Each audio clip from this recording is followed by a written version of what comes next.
Pro Group Management, workers' comp that works for you.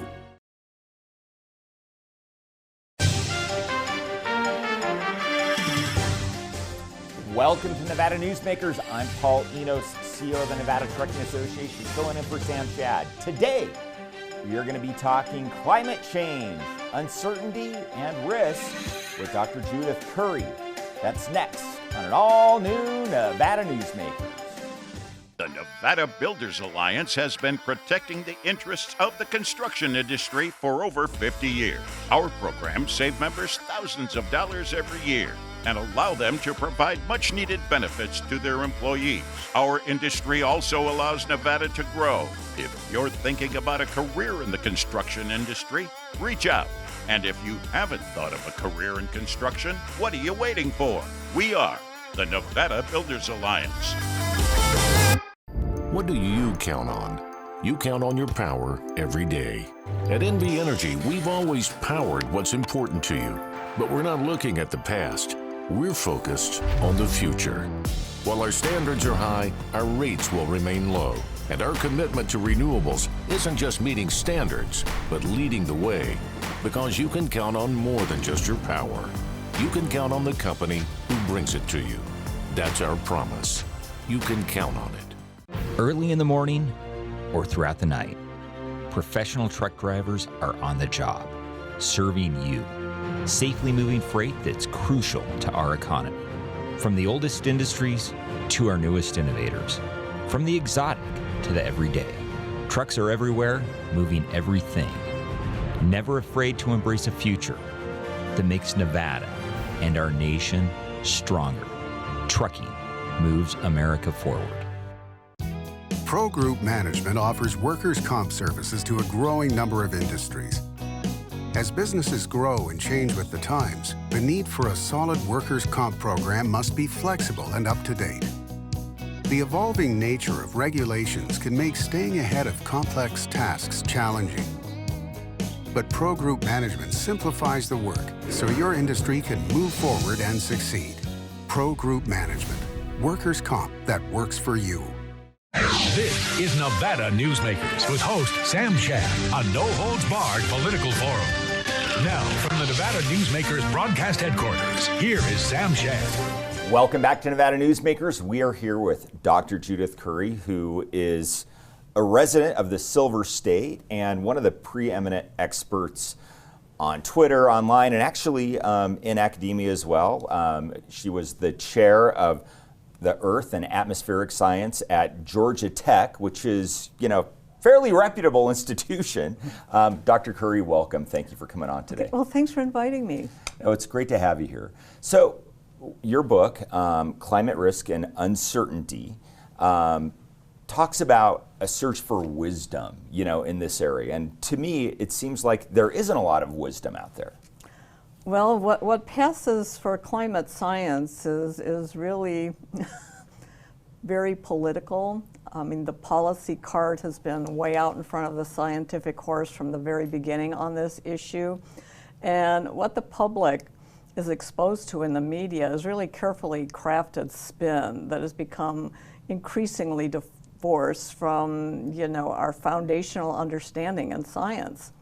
Well, even when you look at some of the things like the International Panel on Climate Change, when you look at what they say in the actual report versus what is covered, where do we see that disconnect? Okay, well first you have the fundamental scientific research. The IPCC cherry picks that a bit, to develop a narrative, but the overall, the text of the report isn't too bad. But once you get to the summary for policymakers, which is what most people, it's the only thing they read, this is very cherry-picked and politically spun. But even that isn't too terrible. Then you have what the UN officials, like the Secretary General and whatever, have to say, which is complete craziness. This is when you get the code red, highway to hell, all of this kind of rhetoric. And then it gets further amplified in the media. So what you end up with is something that's pretty far removed from the fundamental scientific research. So it seems like we're also not credentialing the right people to talk about this. You know, everybody from Greta Thunberg to Bill Nye the Science Guy, you know, are climate experts. Well, you know, hardcore scientists, you know, just want to be left alone to figure things out. I mean, you know, that's what most of them want. A few of them have a political activist streak in them and, you know, become public communicators on this. But unfortunately, those people have been, you know, all on one pushing the alarmist side of this whole thing. There's a great deal of uncertainty, and scientists disagree about a lot of things, but you would never that's believe science, that. right? That's science. the scientific method. Yeah, and climate science is really a very young field. It's hugely complex, deep uncertainties. I mean, there's a whole lot that we don't know and can't know, but nevertheless, you are fed, you know, this stuff like it was, you know, written in stone on Mount Sinai or something, you know.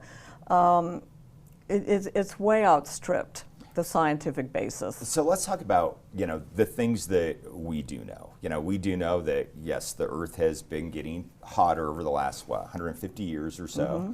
We know that mankind has burned more fossil fuels, you know, in that period, probably than we've ever burned, you know, before. Those are some of the things we know. What are the unknowns out there? Well, I mean, the most consequential things are really unknown.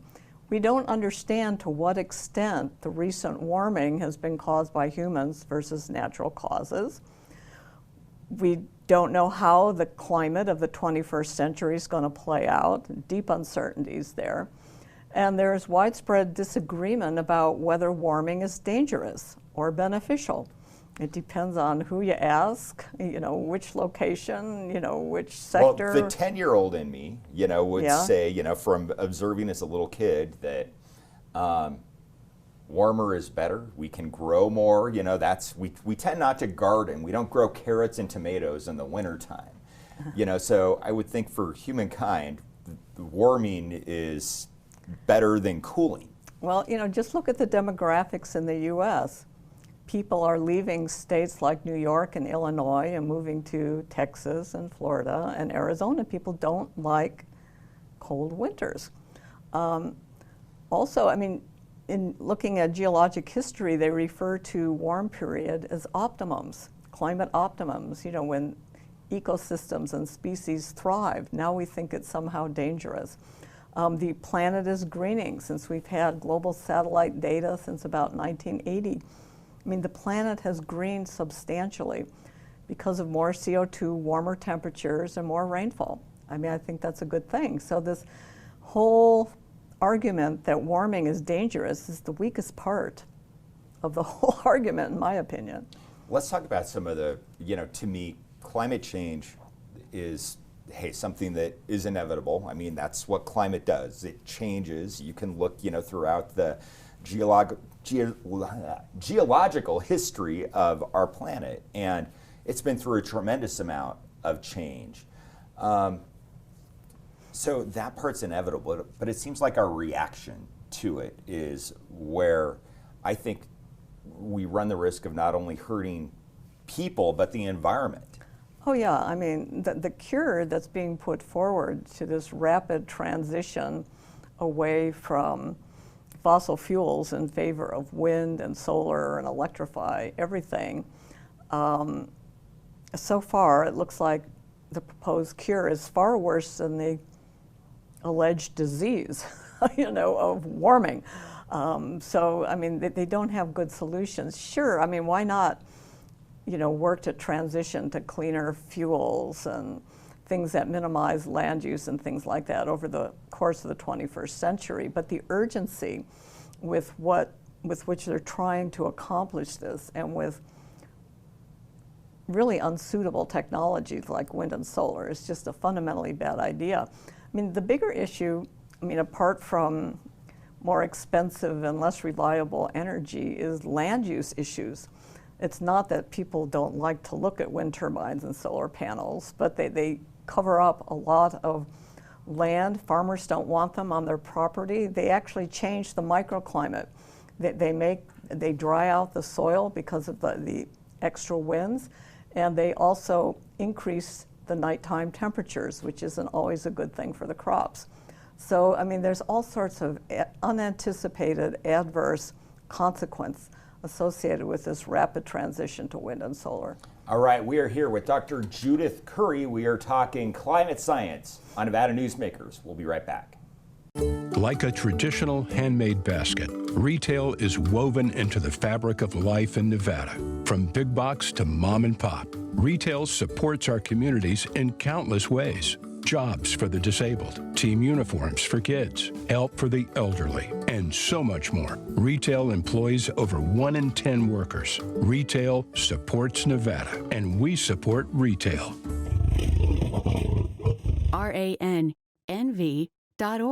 Big R is Northern Nevada's #1 Golden Fire wood pellet supplier. More heat, less ash, 100% natural, and no additives. And there's only one place that stocks this many wood pellets, and that's Big R in Sparks, Winnemucca, Fallon, Fernley, and Lovelock. A river of wood pellets at Big R. Carson Valley Inn, it's your place for the good times. Carson Valley Inn.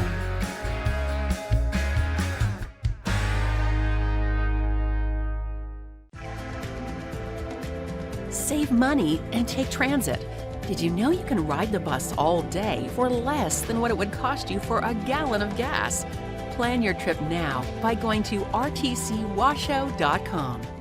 As you know, Reno is booming.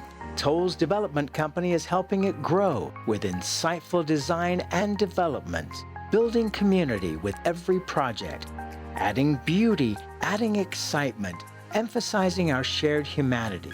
Reno is becoming bigger. Toll's development is helping it become better, more livable, more enjoyable. To learn more, go to tollsdevelopment.com. tollsdevelopment.com. This is Nevada Newsmakers. Welcome back to Nevada Newsmakers. We're here with Dr. Judith Curry, the author of Climate Uncertainty and Risk. She is a bona fide climate scientist, Dr. Curry.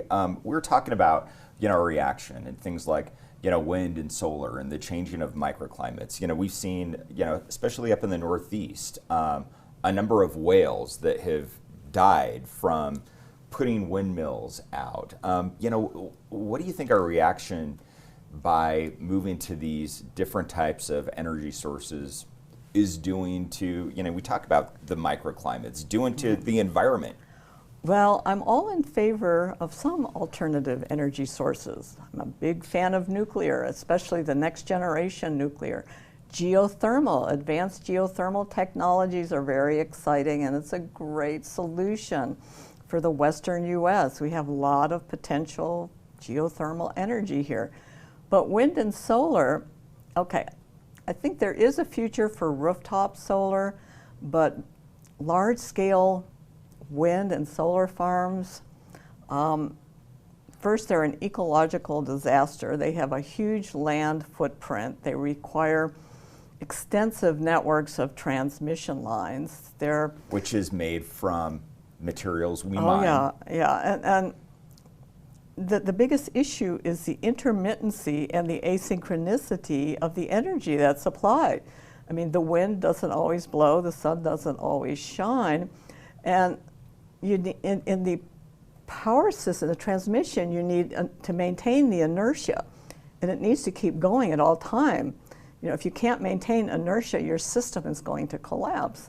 And so it adds all sorts of risks into your transmission system using wind and solar, and it's very challenging for grid operators to manage all that.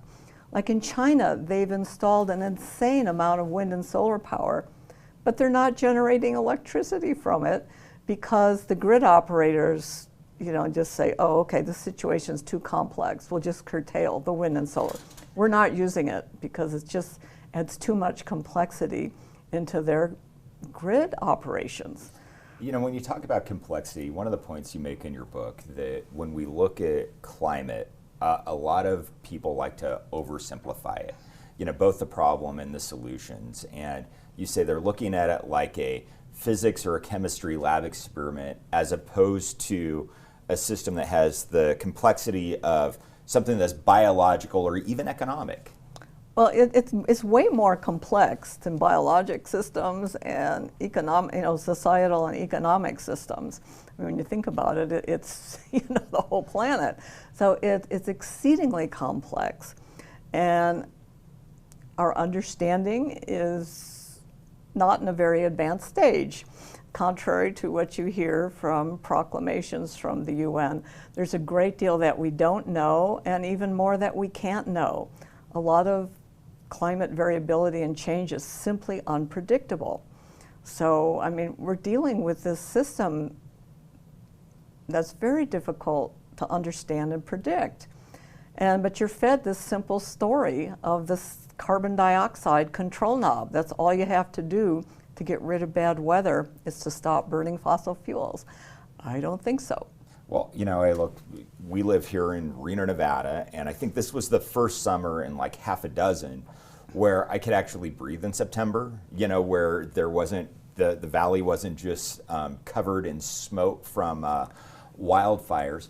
How much of the CO2 comes from natural sources? Well, the huge fires in Canada this past summer, and they emitted an enormous amount of carbon dioxide from all that burning wood. So forest fires themselves do put carbon dioxide back into the atmosphere, also volcanoes, and there's also natural cycles in vegetation and the oceans that take up and release carbon dioxide. So there's a very complicated natural carbon cycle, in addition to the relatively small perturbation that humans have added to that. And I've heard a number like 4% might be man-made. Yeah, something like that, but they claim that's the part that's out of balance. But this is another thing that we don't understand sufficiently well, the Earth's carbon cycle. So, that is interesting to talk about. I was talking to somebody the other day about the life cycle of water, how it rains, how it goes back up into the sky. I mean, once again, that's something that I think we learn in, at least I did, second or third grade. But when we talk about this stuff, it seems like there is a misunderstanding of how these cycles work. So, talking about the carbon cycle, I mean, you have some that gets absorbed in space, some that goes into the ocean. It's very complex, and we have qualitative understanding of a lot of it, but our quantitative understanding, our ability to predict what's going to happen, is really in its infancy. All right, we're here with Dr. Judith Curry, who is a scientist. We're talking about climate change on Nevada Newsmakers. Remember 2010 in northern Nevada, 13 to 14% unemployment, thousands of homes in foreclosure, Nevada's casinos closing? Families in the Reno-Sparks area were hurting. Many were losing everything. Then Story County launched a game changer for our region, a public-private industrial partnership, streamlined permitting, slashed bureaucracy, attracting Fortune 500 companies that made Nevada their home. Story County generated a river of cash to area communities. Economic studies by the state and others for the Gigafactory consistently show positive economic benefits for our region. $4 billion in local wages, $17 billion in consumer spending and economic activity, over $100 million in taxes to Washoe, Story, Reno, Sparks, and Nevada, just for the Gigafactory alone. Story County, improving northern Nevada one industry at a time.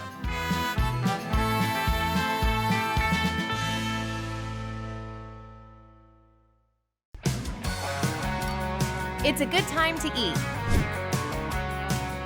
It's a good time to play. It's a good time to win. Ooh, your good times are Tamarack. Southwest Specialties has been making the homes and businesses of Nevada beautiful for more than 20 years. Their experienced designers and craftsmen create the walkways, backyards, water features, and a variety of outdoor cooking areas that add curb appeal and value to your investment. Call today or visit them at their website and see how they can make your outdoor spaces special. Southwest Specialties, creative, distinctive, beautiful. For 50 years, Nevada Heating has been keeping people comfortable in their homes. At Nevada Heating, call the Do It Right guys and get the heat back on today. Call us today and we'll fix it today. That's the Nevada Heating way. Why freeze for days on end when Nevada Heating can get your furnace fixed today? Call us today and we'll fix it today at 323-5585 or schedule us on our website at nevadaheating.com. This is Nevada Newsmakers. Welcome back to Nevada Newsmakers. We are here with Dr. Judith Curry, who is a climate scientist, who is the author of Climate Uncertainty and Risk. What was the reaction from your colleagues in academia when you started to speak out against the kind of the conventional wisdom narrative that we hear in the media? Well, they were basically horrified. I mean, I broke the thought wall. You know, everybody was expected to speak with one voice.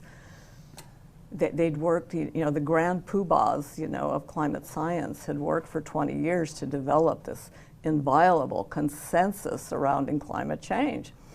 And, you know, I challenged it and I said, no, you're not paying attention to uncertainty. There's too much political activism here. You're insulting and canceling anybody who disagrees with you rather than respectfully, you know, listening to them and trying to understand whether or not they actually have a point. What do you think their motives are? I mean, the worst part of me thinks that they're Malthusians who want to have fewer people on the world. Oh, that's a big part of it. It's just their mindset, you know, that you know, humans are a blight on the planet and, you know, the earth and the environment is fragile. So there's a certain element of that worldview that happens to be very pervasive amongst climate scientists. I guess they're attracted to the field if they have that outlook.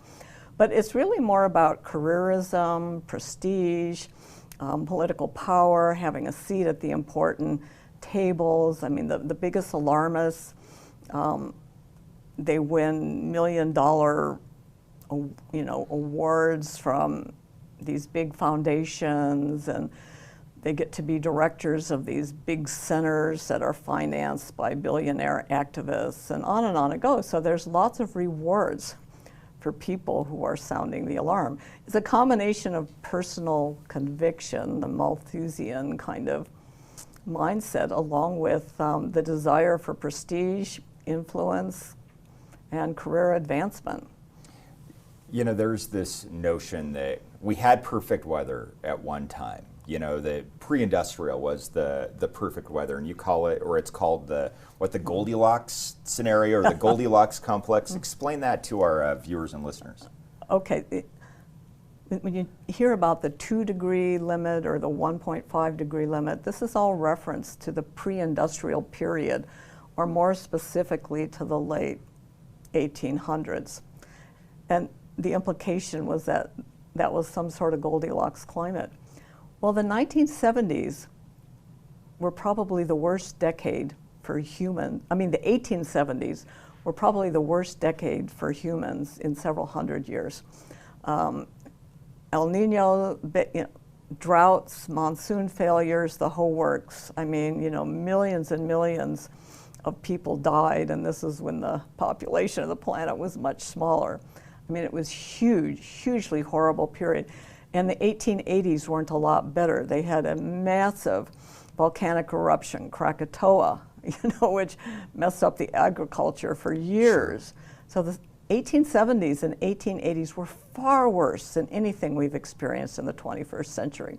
So, you know, how we came to think that burning fossil fuels causes bad weather, you know, is just an absolute mystery. I mean, I think about what brought my great-grandparents to Nevada, who were leaving from Missouri, where there was a drought and a dust bowl in the 1930s, had a breakdown in Elko of all places.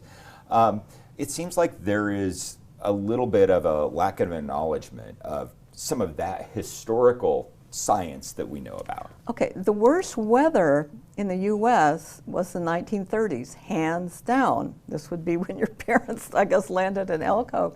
I mean, the worst heat waves, the worst droughts, the worst forest fires, even the worst U.S. landfalling hurricanes, all happened in the 1930s.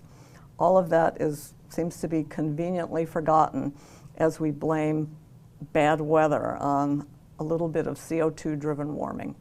And we talk about how much more costly it is in damage, which kind of makes sense when you think about the greater number of people, the greater investment that has happened in those areas. When you scale lives lost or damage by GDP or by population, there's actually been declining trends. Okay, we're getting better at, we have more robust infrastructure, we're getting better at warning people so they keep safe. And you know, the scaled losses and lives, you know, property losses and lives lost are actually declining over the past 50-ish years. Which is good news. Good news. So, Dr. Curry, if people want to learn more, where can they find you? Because you do have a presence online where I found you. Okay, well, I have a blog, Climate Etc. You can find it at judithcurry.com. If you're on Twitter, my handle is @CurryJA. My company is Climate Forecast Applications Network, and my book is Climate Uncertainty and Risk. And you can find that on Amazon and bookstores. All right, hey, Dr. Curry, I really appreciated having you on today. Love to have you back to bring some wisdom to this conversation. Oh, well, thank you. This was fun. Thank you very much. We'll be right back on Nevada Newsmakers. Imagine a magical garden that feeds Carson City's hungry and homeless, teaches our high school students agriculture, creates hanging floral displays to beautify downtown, and yet charges nothing. It's not magic. It's the Greenhouse Project. It's real, it's growing, and it needs your help. Go online to carsоncitygreenhouse.org so together we can grow it forward. Everyone is talking about opioids, but they're not the only drugs that can be harmful if taken in large quantities or not as prescribed. You also need to be aware of side effects from anxiety drugs, muscle relaxants, sleep aids, and stimulants. Mixing prescription drugs with other drugs or alcohol can be dangerous. If you take an Ambien with a glass of wine, it may be enough to stop you from breathing. Prescribed drugs can be just as dangerous as illegal drugs. Take medications only as directed. Modern boutique Ahern Hotel and Event Center sits at the heart of the Las Vegas Strip. 2 floors of meeting and event space are ideal for groups and conventions. Stay in one of 200 luxurious rooms and suites. Brand your event throughout the property. Flexible event spaces make for easy planning and personalization. Take over the entire hotel with a full buyout option.